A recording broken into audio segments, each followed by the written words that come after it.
जय श्री कृष्ण। राधे राधे सभी को। कैसे हैं आप सभी। मैं जल्दी से सबसे पहले ना आपको लीला बता देती हूँ, और थोड़ा शॉर्ट में ही है लीला। लीला तो वैसे काफ़ी बड़ी हो जाती है, लेकिन थोड़ा शॉर्ट में ही बता रही हूँ, क्योंकि इस लीला में संदेश ज़्यादा हैं और ये स्वप्न लीलाएं होती हैं, और इसके बारे में भी मैं आपको आगे बताती हूँ। ठीक है। आज होता ये है कि सोना जो है बहुत व्याकुल है, प्रभु से मिलना चाहती है, लेकिन प्रभु उसके पास नहीं आए हैं 2 दिन से। तो सोना खुद ही वृंदावन चली जाती है, और वो ये विचार करके जाती है कि आज तो मैं प्रभु को चुरा कर ही ले आऊँगी, क्योंकि प्रभु तो ऐसे आ ही नहीं रहे हैं। प्रभु को ही उठा लाऊँगी, और जब प्रभु को उठा लाऊँगी फिर प्रभु कहाँ से जाएंगे। और वो ये विचार करके निकल जाती है, और वो जाके द्वार पे खड़ी हो जाती है मंदिर के। लेकिन वो क्या देखती है कि वहाँ तो प्रभु के दर्शन और सब चल रहा है। सुबह से दोपहर हो जाती है, दोपहर से शाम हो जाती है, शाम की शयन आरती भी हो जाती है, लेकिन 11:15 बजे उनके जो है दरवाजे बंद होते हैं, द्वार बंद होते हैं मंदिर के। अब सोना सोचती है उसको भी बाहर निकाल दिया जाता है मंदिर से। अब वो बाहर खड़ी है, सारा वृंदावन खाली हो चुका है। वो कह रही है अरे, लेकिन अब मेरे पास तो चाबी नहीं है, मैं जाऊंगी कैसे अंदर, कैसे बिहारी जी को लेकर आऊँगी। तभी उसके सामने, उसके पैरों के पास चाबी कहीं से आके गिर जाती है। वो ऐसे देखती है, इधर उधर कोई नहीं होता है, चाबी उठाती है और सीधे अंदर चली जाती है। जैसे ही वो अंदर जाती है, अब वो भूल चुकी है कि बिहारी जी कहाँ पर हैं, मतलब कहाँ पर सोए हुए हैं। तो वो ऊपर चली जाती है। ऊपर से उसे एक आवाज़ आती है, हाँ आओ आओ और आगे आओ। वो अंदर और जाती है, लेकिन ऊपर कोई नहीं मिलता। तभी उसको एक आवाज़ आती है, नीचे चली आओ। तो वो जल्दी से नीचे आती है, और जैसे ही वो नीचे आती है उसको याद आ जाता है कि प्रभु तो नीचे ही गर्भगृह में है। और वहाँ जाकर वो देखती है कि प्रभु जो है शयन में है। उन्होंने एक हाथ अपने कान के नीचे रखा है, और वो इस अवस्था में लेटे हुए हैं। हाथ मतलब उनका कोहनी पे ऐसे टिकाकर वो लेटे हुए हैं। और वो जाके देखती है, लेकिन आज प्रभु जो हैं विग्रह ही रूप में है जो लेटे हुए हैं। और प्रभु जो है बिल्कुल पूरी तरह विग्रह है, मतलब कोई वस्त्र नहीं है, उसी हिसाब से जैसे विग्रह होते हैं। और वो उसी अवस्था में लेटे हुए हैं। सोना जाती है और मनी मन में सोचती है, अब बड़े आराम से आप लेटे हुए हो और हमको दर्शन भी नहीं देते हो। मैं आपके लिए कितना आपको याद करती हूँ, और आप मुझसे मिलने भी नहीं आए, मुझे लेखने भी नहीं आए।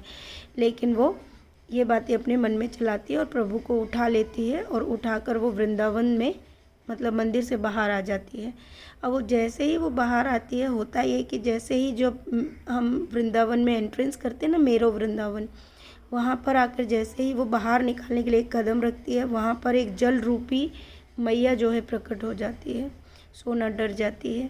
सोना बोलती है आप कौन हैं। तो वो कहती है तुम चोरी करके ले जा रही हो ठाकुर जी को, तुम्हारी हिम्मत कैसे हुई यहाँ से ठाकुर जी को ले जाने की। वो यहाँ से कभी कहीं नहीं जाते हैं, उनको यहीं पर, उनको मंदिर में ही छोड़ कर आओ। तो सोना कहती है नहीं, मैं आज नहीं डरूंगी, और आज तो मैं इनको लेकर ही जाऊंगी। पीछे से बिहारी जी जो हैं अपना साक्षात रूप धारण कर लेते हैं, और सोना की पीठ पर ही रहते हैं उसको पकड़े हुए। और तो सोना से वो कुछ इशारा करते हैं मैया को, और फिर मैया बोलती है देखो, अगर ये चले जाएंगे तो हम सब वृंदावन में कैसे रहेंगे, मैं भी उनके बिना नहीं रह सकती हूँ। तो सोना कहती है देखिए, आप स्वयं से मतलब वृंदावन में रहिए, और वृंदावन को भी आप देख सकती हैं, आप तो मैया है ना। तो वो कहती है भले ही मैं मैया हूँ, लेकिन मैं इनके बिना नहीं रहती हूँ। तो तभी वो कहती है कि नहीं नहीं मुझ तभी सोना देखती है, उसको पीछे से भी सब नज़र आ रहा है कि बिहारी जी कुछ इशारा कर रहे हैं वो जल मैया को। तो वो कहती ठीक है मैं जाने देती हूँ, लेकिन क्योंकि बिहारी जी पीछे से बोलते हैं, वो कहते हैं कि आज तो हम अपने भक्त के द्वारा चोरी हो गए हैं, इसलिए हमें जाने दो, आज तो जाना ही पड़ेगा। तो तभी वो जल मैया बोलती हैं कि ठीक है आप जाइए प्रभु, लेकिन मुझे अपने चरण धोने दीजिए। और वो उनके चरण को अपने जल से धोती हैं। जैसे ही सोना एक और कदम बढ़ाती है, तभी एक राक्षस जो है सामने प्रकट हो जाता है। लेकिन सोना डरती नहीं है, और सोना कहती है कि मैं आपसे डरती नहीं हूँ, आज कोई भी आ जाए। और फिर कहती है क्या बिहारी जी आपने क्या क्या पाल रखा है, ये राक्षस भी आपने पाल रखे हैं। तो बिहारी जी कहते हैं हाँ, मेरे यहाँ सब हैं, राक्षस भी हैं, और राक्षसों से ज़्यादा तो देवी देवता हैं यहाँ पर जो वास करते हैं, और ये वृंदावन में स्वयं हूँ।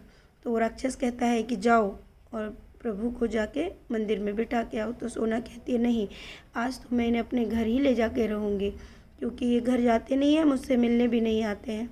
तो वो कहते हैं तुम यहाँ से नहीं ले जा सकती हो। तभी प्रभु कुछ इशारा करते हैं, सोना ये देख लेती है और वो राक्षस भी वहाँ से अदृश्य हो जाते हैं।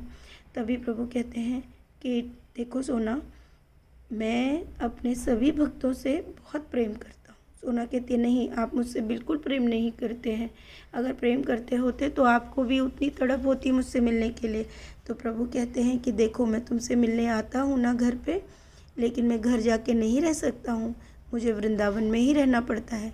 मुझे कितने लोगों का कल्याण करना पड़ता है, लाखों लोगों को मुझे दर्शन देने होते हैं, मुझे सबका कल्याण करना है। तो सोना बोलती है तो फिर आप अपने सभी भक्तों को दिखते क्यों नहीं हो? तो प्रभु कहते हैं कि देखो, मैं हर किसी के पास नहीं जा सकता हूँ, इसलिए उनके पास मैं विग्रह रूप में रहता हूँ, टूट टूट कर, मतलब मेरा एक एक अंश जो है उनके पास रहता है। मुझे सारी दुनिया को देखना होता है, और मैं तुमसे ही नहीं, मैं सारी दुनिया से बहुत प्रेम करता हूँ। तो सोना कहती है अच्छा, आप सबसे प्रेम करते हो तो फिर ये राक्षस क्यों पाले हैं? तो प्रभु कहते हैं देखो, ये राक्षस भी, ये वृंदावन के राक्षस जो हैं, देवताओं के साथ रहकर ये भी देवता जैसे हो जाते हैं, इसलिए मैं इनको भी, ये भी मेरे बहुत प्रिय हैं, मैं इनको भी बहुत प्रेम करता हूँ। तुम्हें पता है, मैं इसीलिए वृंदावन में रहता हूँ क्योंकि पहले यहाँ एक राक्षस था जो सबको बहुत परेशान करता था, है ना। वो बच्चों की तरह सोना को समझाते हैं, और मैंने फिर उसका वध कर दिया, और उसके बाद से मैं यहाँ पर सबकी रक्षा करता हूँ। तो सोना बोली अच्छा, आप इसीलिए यहाँ से नहीं जाते? बोले नहीं, ये वृंदावन स्वयं से मैं हूँ, मैं ही वृंदावन हूँ, प्रभु ऐसे बोलते हैं। तो सोना कहती है अच्छा, आप ही हैं, तो फिर आप ऐसा करो, क्योंकि मैं तो आपके बिना नहीं रह पाती हूँ, मुझे आपको रोज़ देखना होता है और आप रोज़ आते नहीं हो। या तो आप मुझे अपने पास बुला लो, या फिर अपने जैसा विग्रह दे दो, बिल्कुल आपके जैसा। तो प्रभु कहते हैं देखो, मैं तो रोज़ नहीं आ सकता, लेकिन मैं तुमसे मिलने आता हूँ, लेकिन तुम ज़िद मत करो, क्योंकि मैं तुमको देखने लग गया हूँ, इसलिए तुम बहुत ज़िद करने लगी हो। तो सोना कहती है अच्छा, मैं समझ गई, मैं गरीब हूँ ना, इसलिए आप मेरे पास नहीं आते हो, हमारे घर नहीं आते हो। तो प्रभु कहते हैं नहीं, ऐसा नहीं है, मेरे लिए कोई अमीर गरीब कुछ भी नहीं है, मैं कोई जाति पाति, कोई धर्म कुछ नहीं समझता हूँ, मेरे लिए मेरा हर भक्त बहुत प्रिय है, मैं सबसे बहुत प्रेम करता हूँ, लेकिन मेरे पास बहुत ज़्यादा काम होता है, इसलिए मैं सबके पास नहीं आ पाता हूँ, लेकिन मैं रहता हूँ ना, मैंने बताया ना। तो सोना बोलती है हाँ। तो प्रभु कहते हैं देखो, तुम हर जन्म में मेरी बहुत प्रिय भक्त थी। सोना को प्रभु बोलते हैं कि तुम हर जन्म में मेरी बहुत प्रिय भक्त थी, इसीलिए मैं तुमको दिखता हूँ, और मैं दिखता हूँ तो तुम ज़िद करने लगी हो। तो सोना बोलती है ठीक है, मैं ज़िद नहीं करूँगी, तो मैं आपको यहीं छोड़ दूँ। तो प्रभु बोलते नहीं नहीं, मुझे यहाँ मत छोड़ना, अगर तुमने मुझे यहाँ छोड़ा तो मैं यहीं स्थापित हो जाऊँगा, तुम जाओ और मुझे मंदिर तक छोड़ कर आओ। और सोना प्रभु को मंदिर तक उनको छोड़ कर आती है, और उनको वहाँ पे बोलती है कि प्रभु आप कोई तो ऐसा उपाय करो कि या तो मुझे अपनी सखी बना दो, और मेरे को भी अपने पास ऐसे यहीं पे खड़ा कर लो, मैं भी ऐसे खड़ी रहूँगी। तो प्रभु बोले नहीं, ये तो नहीं हो सकता। तो बोला आप कुछ तो करो। बोले फिर मैं कुछ करता हूँ। ये बात यहाँ पर, ये लीला जो है समाप्त हो जाती है। अब मैं आपको इस लीला का जो बहुत ही प्यारा संदेश प्रभु ने सभी को दिया है, देखिए ये समझने के ऊपर है, आप एक एक अंश को देखिए। जो जल मैया है वो तो यमुना मैया है, जो कभी भी कान्हा जी से दूर नहीं रहना चाहती है, इसीलिए वो वृंदावन में वास करती है। जब प्रभु यहाँ से द्वारका चले गए, उन्होंने यहाँ वृंदावन को नहीं छोड़ा प्रभु कृष्ण के कहने पर। प्रभु का बाल्य अवस्था यहीं ब्रिज में उनकी आत्मा वास करती है, ये सभी जानते हैं, वो आज भी यहीं हैं। मतलब इसके ऊपर बहुत सी बातें हैं, बहुत बड़े बड़े वक्तव्य हैं जो मैं आपको बता सकती हूँ, लेकिन सिर्फ उतना बता रही हूँ जो इस लीला के माध्यम से प्रभु सिखाना और बताना चाहते हैं। सबसे पहली चीज़ कि प्रभु ने क्या कहा कि इस वृंदावन में राक्षस, अब राक्षस आप किसको कहेंगे? ये है मानसिकता, राक्षस प्रवृत्ति के लोग। इंसान को अपनी जो प्रवृत्ति है वो राक्षसी गुणों से बाहर करनी होगी, जो दैवीय गुणों में डालनी होगी। और वो कैसे आती है? बिना किसी से ईर्ष्या किए, बिना किसी के अवगुणों को देख के उसके गुणों की तरफ आकर्षित होना, उनके गुणों को ज़्यादा ध्यान रखना। अवगुण जहाँ लगे उस जगह को छोड़कर आप नई अवस्था में अपने आप को, कांटों के रास्तों में जब आपको मालूम है इस राह में कांटे हैं, तो उस राह को आपको, उसके कांटे अगर आप बीनने लग जाएंगे तो आप कांटे ही बीनते रह जाएंगे, कभी अपने लक्ष्य तक नहीं पहुंच पाएंगे। तो आपका कर्तव्य है आप उसी जगह, उसी के बगल में कोई नई राह देखकर और अपने पग और अपनी लक्ष्य की तरफ बढ़ जाएं।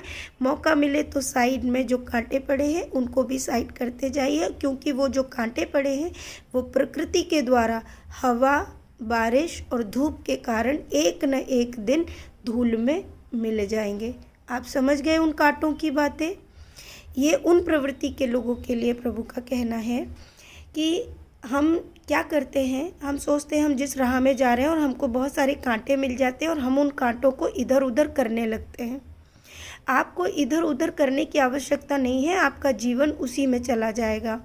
जो गलत बोलते हैं, जो गलत करते हैं, जो आपको नहीं समझते, जो व्यर्थ की चीज़ें करते हैं, उनका जो गुण है राक्षसी, वो उन्हीं तक रहने दीजिए। आप अपने अंदर न लाओ उन कांटों को बीनने में। आप उसके बगल की एक जगह देखिए, कहीं ना कहीं आपको राह नज़र आ जाएगी और उस राह से आप अपने लक्ष्य तक पहुंच जाइए। और वो जो कांटों की आपको चिंता करने की ज़रूरत नहीं है। आप समझ रहे हैं प्रभु ने वो कांटे डाले क्यों हैं, ये समझने की कोशिश करिए। प्रभु ने वो कांटे इसलिए डाले कि प्रभु आपका एग्ज़ाम, आपकी परीक्षा ले सके कि अगर आप उन कांटों को बीनते बीनते आप क्या करेंगे, प्रभु को दोष देने लगेंगे। कैसे? क्या प्रभु आपने मेरी राह में इतने कांटे डाल दिए, मुझे लोग ऐसे कहते हैं, मुझे वैसे कहते हैं ना।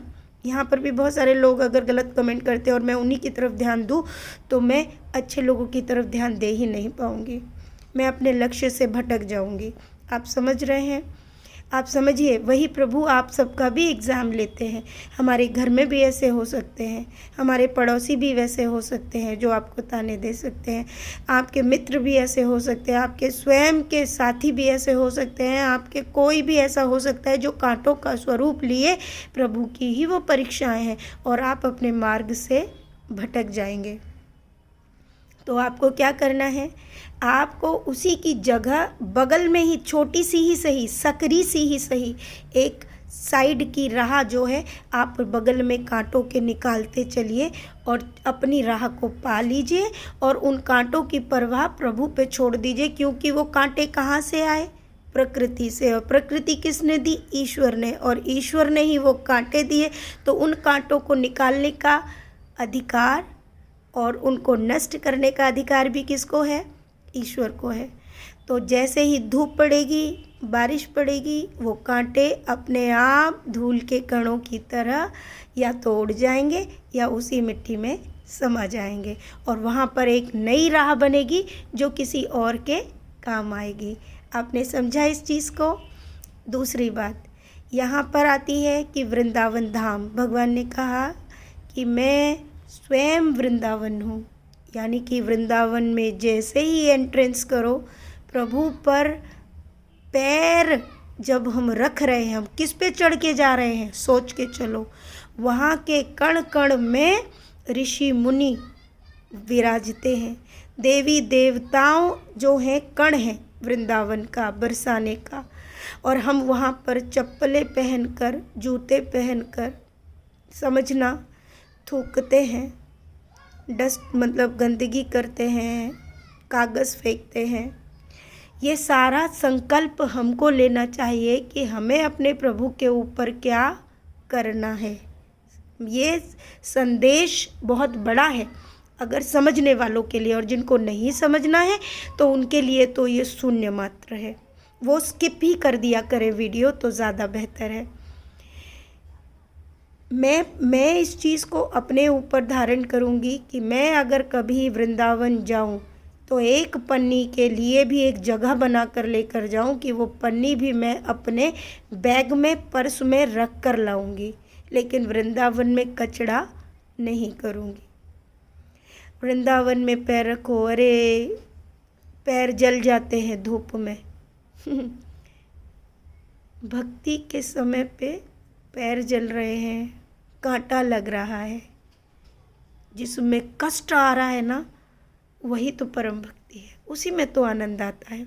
मेरे भी पैर बहुत जले, छाले भी पड़ जाते हैं, लेकिन बहुत मज़ा आता है, आनंद आता है। जब घर आते हैं ना, 2 दिन पैर में दर्द होता है, बड़ा आनंद आता है, बहुत मज़ा आता है, कितना अच्छा लगता है।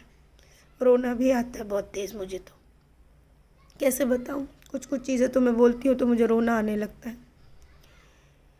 हमने क्या किया, मैंने पहले ही कहा, बहुत पाप किए हैं, न जाने क्या क्या किया है, कुछ तो याद ही नहीं है, थोड़े बहुत याद भी हैं तो आप उसका प्रायश्चित कर सकते हैं। प्रायश्चित क्या है, जो प्रभु हमको बता रहे हैं। बहुत से लोगों के आपको ये प्रश्नों के जवाब मिल गए। राक्षसी गुण और देवी देवता सब वास करते हैं वृंदावन में। प्रभु ने कह दिया, प्रभु, बहुत से भक्तों का कहना है कि जो गरीब है वो प्रभु की सेवा कैसे करें।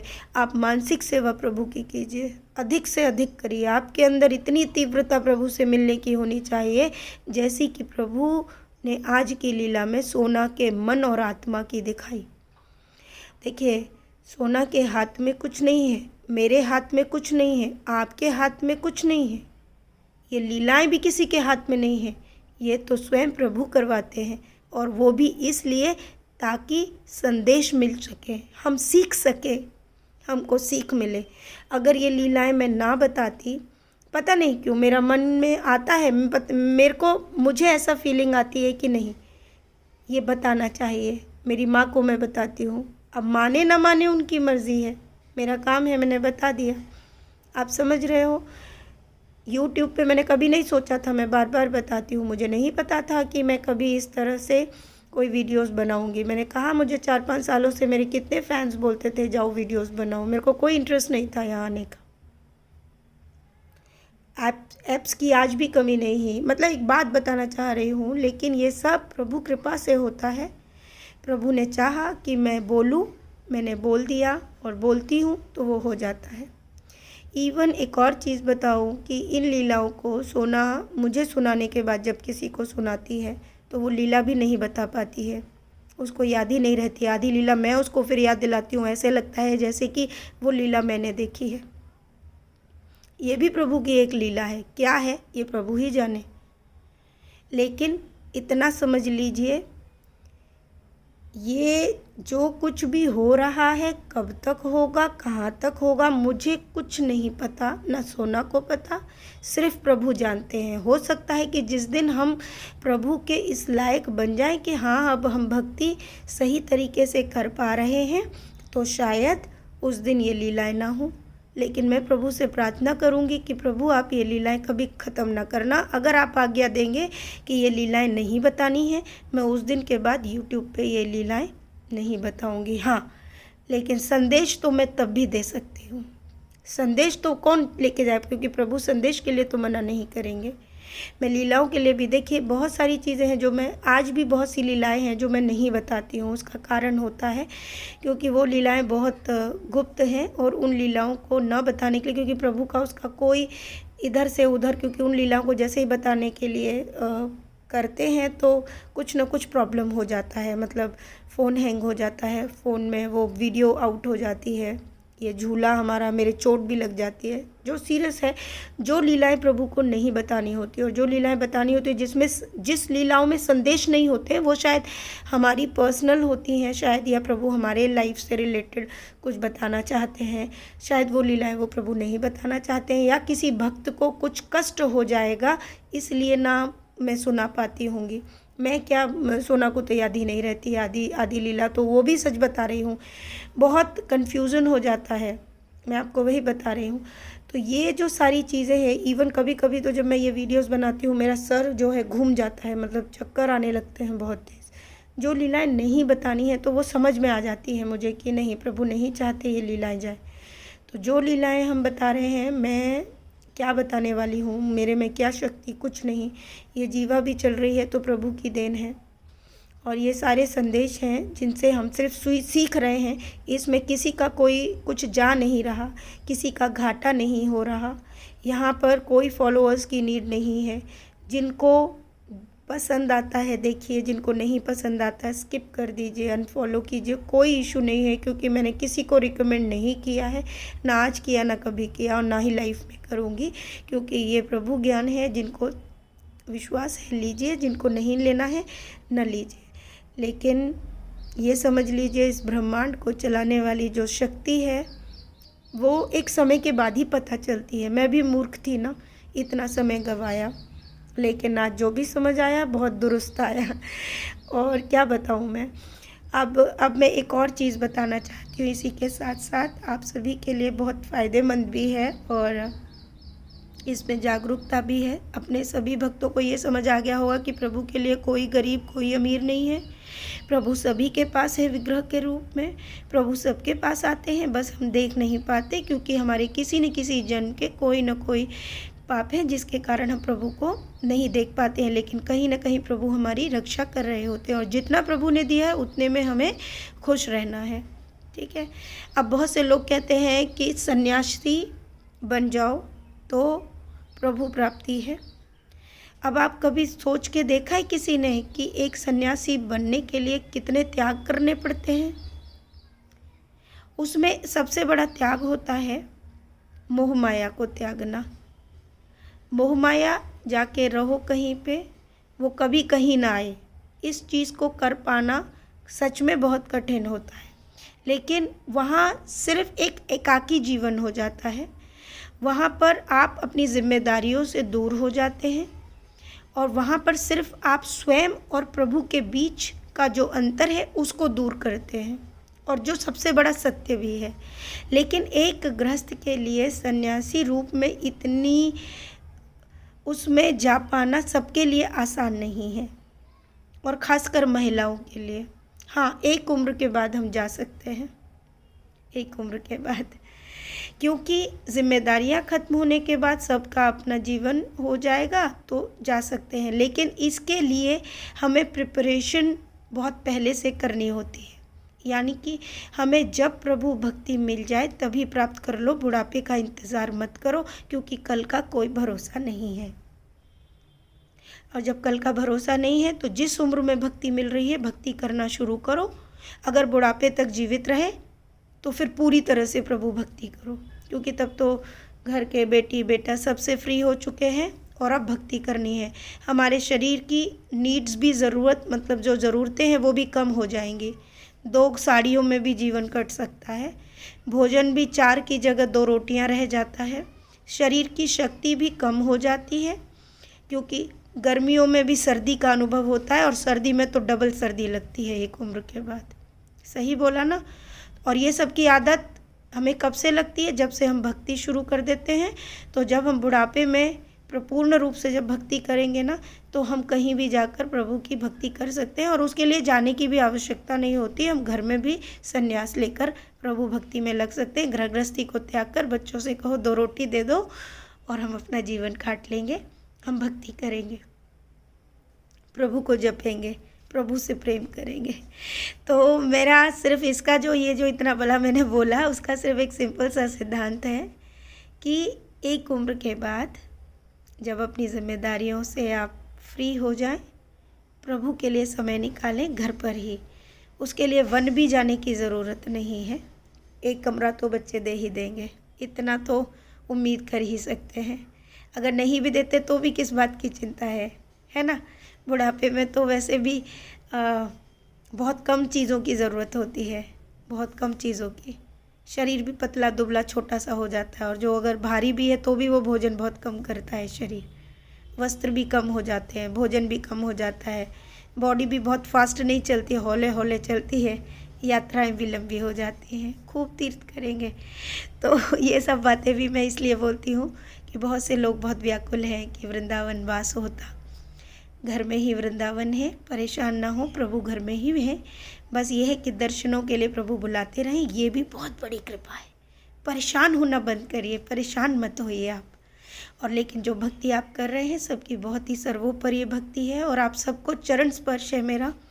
मैं सभी के चरण छूना चाहती हूँ, मेरे सभी भक्तों को दूर से ही सही, क्योंकि सभी की भक्ति मिलकर मुझे और भक्ति प्रभु दे, ताकि मेरे जीवन का जो भी अंतिम समय हो वो बहुत आप सबके आशीर्वाद से मतलब उत्तम हो, आसानी से चले जाएं। कुछ की पता नहीं ना इस जीवन का जो भी जीवन हो। तो आप सभी को हमारी पूरी फैमिली की तरफ से चरण स्पर्श है। आप सभी अपना आशीर्वाद बनाए रखें और खूब प्रेम करिए, खूब प्रेम करिए, जितना प्रेम कर सकते हैं। प्रभु को कोई धन दौलत किसी दिखावे की ज़रूरत नहीं है, जितना है उतना करिए। हम भी जो करते बस आपके भाव सच्चे होने चाहिए। मैंने ये बात कल भी बोली थी, आज भी बोल रही हूँ। भोजन में उन्होंने सिर्फ एक चीज़ बोली कि जानबूझकर की हुई गलती महापाप होती है। उसमें बहुत से भक्त जिनके पास कम धन है, तो देखिए प्रभु ने क्या कहा है, आज भी उन्होंने उस चीज़ को बोला है, मेरे लिए गरीब अमीर कोई मायने नहीं रखता, मायने रखते हैं प्योर भक्त। भक्ति जो है ना, प्योर भाव जो आपके हैं वही। तो अपने सभी अवगुणों को जो भी हैं उनको त्यागते जाइए, प्रभु से खूब प्रेम करते जाइए, प्रेम करिए। राधे राधे।